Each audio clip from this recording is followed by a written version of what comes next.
بسم اللہ الرحمن الرحیم۔ قسط نمبر 19۔ پچھلی قسط میں آپ صلی اللہ علیہ وسلم کے دادا حضرت عبد المطلب کے بچپن اور پھر قریش مکہ کے سردار بننے کا ذکر کیا گیا۔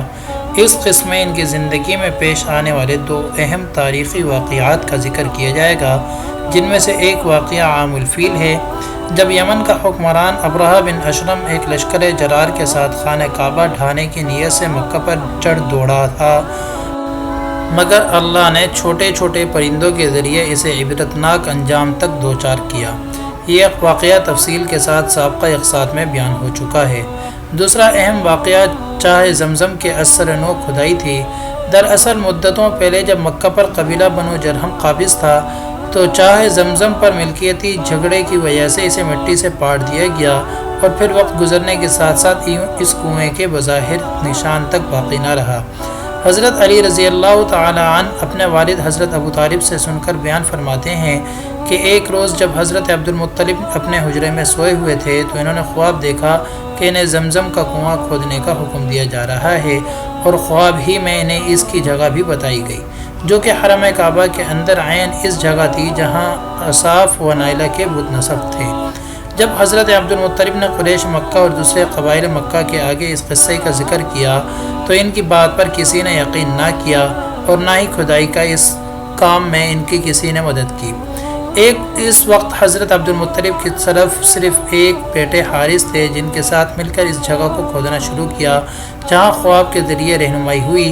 4 دن کے بعد پانی ظاہر ہو گیا اور زمزم کا کنواں مل گیا، جس میں سے مسلسل پانی ملنے لگا، جو آج تک جاری ہے۔ چونکہ یہ کنواں بنیادی طور پر حضرت اسماعیل علیہ السلام کے قدموں سے جاری ہوا تھا، اس لیے قریش کے باقی قبائل نے اس کی ملکیت میں حصہ دار بننا چاہا۔ حضرت عبد المطلب کا خیال تھا کہ زمزم اللہ نے ان کو عطا کیا ہے۔ اس جھگڑے کو نمٹانے کے لیے عرب کے دستور کے مطابق کسی باعلم اور دانش مند شخص پر فیصلہ چھوڑا گیا۔ قبائل کے مختلف نمائندے، جن میں سے حضرت عبد المطلب بھی شامل تھے، شام کو روانہ ہوئے تاکہ وہاں کسی ایک مشہور کائنہ روحانی علوم کی ماہر عورت سے مشورہ کیا جائے۔ اس کی وجہ یہ تھی کہ عرب لوگ کائنوں کی بات کو اہمیت دیتے تھے۔ یہ چھوٹا سا قافلہ ابھی مکہ سے کچھ ہی دور پہنچا تھا کہ سوائے حضرت عبد المطلب کے تمام لوگوں کے پاس موجود پانی ختم ہو گیا اور شدت پیاس سے سب مرنے والے ہو گئے۔ باقی قبائل نے ان کو پانی دینے سے انکار کر دیا، اور نوبت یہاں تک پہنچی کہ ان کے ساتھیوں نے کچھ قبریں بھی کھود لیں تاکہ جو پہلے مر جائیں ان کو دوسرے دفنا دیں۔ اگلے دن حضرت عبد المطلب نے فیصلہ کیا کہ موت سے ڈرنے کی ضرورت نہیں اور سفر جاری رکھنا چاہیے۔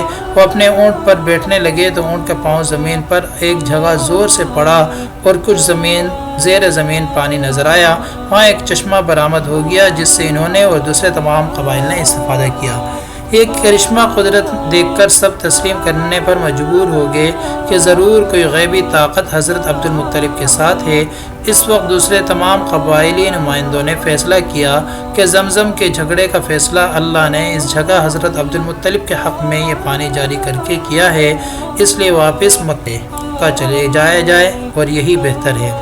یہی موقع تھا کہ جب حضرت عبد المطلب نے نظر مانی کہ اگر اللہ نے انہیں 10 لڑکے عطا کیے اور وہ سب کے سب اس عمر کو پہنچے جہاں ان کا بچاؤ کر سکیں، تو ایک لڑکے کو کعبہ کے پاس قربان کر دیں گے۔ جاری ہے۔